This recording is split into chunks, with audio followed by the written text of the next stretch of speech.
Robert Smalls was born into enslavement on April 5, 1839 in Beaufort, South Carolina. But by the age of 25, he'd schemed a way to freedom for himself and 15 other enslaved people by stealing a Confederate ship. On the night of May 12, 1862, after the white crew went ashore, Smalls, with the help of his fellow enslaved crew members, commandeered the ship. With Smalls at the helm, the men sailed the ship to pick up their families, who were waiting to board the ship.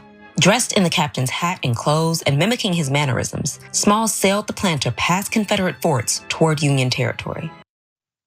But Smalls did not stop there. Watch this.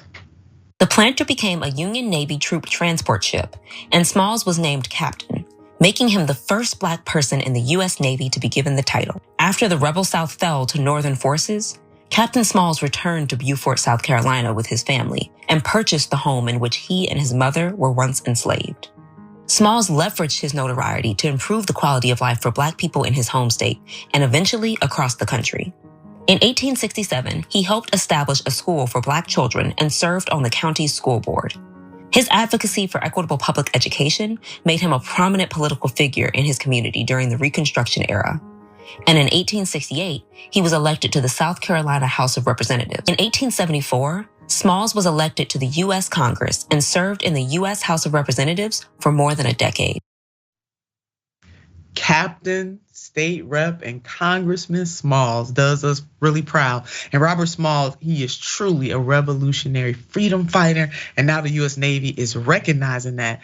The guided missile destroyer USS Chancellorsville was named after a Confederate victory in the Civil War, was renamed the USS Robert Smalls. The Navy announced on Monday in a news release. The USS Robert Smalls is currently deployed to Osaka, Japan, and is assigned to Carrier Strike Group 5, reporting from CNN. Navy Secretary Carlos D. Toro spoke to Robert Smalls' amazing life and said the following: Robert Smalls is a man who deserves a namesake ship, and with this renaming, his story will continue to be retold and highlighted. The renaming of these assets is not about rewriting history, but to remove the focus on the parts of history that doesn't align with the tenets of this country, and instead allows us to highlight the events and people in history who may have been overlooked. Well, I agree with the Navy Secretary on most of what he said, Yasmin.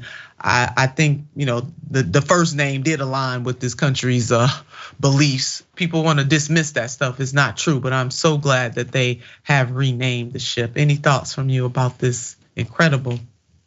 Yeah, I mean, this is a great way to honor an overlooked hero, as I said. Of course, I can't relate to this personally, what it's like to fight alongside someone in a war, but I love that this history is being resurrected and celebrated now. Black history is American history, it just is. That's not a political opinion. I don't feel this way because I'm not white, it just is. We need to remember that on a personal level, yes, but also institutionally, and I promise we will all be better off for it. That's it. Yeah. We will all be better off for it, Yasmin. And there are so many layers to Black history, many events and figures and freedom fighters, some whose names we know, some we do not know. Black history is 365. And so it's everybody's job to keep learning, keep pushing, keep believing, and keep thinking, even though you got governors like DeSantis who want to stop it from being told.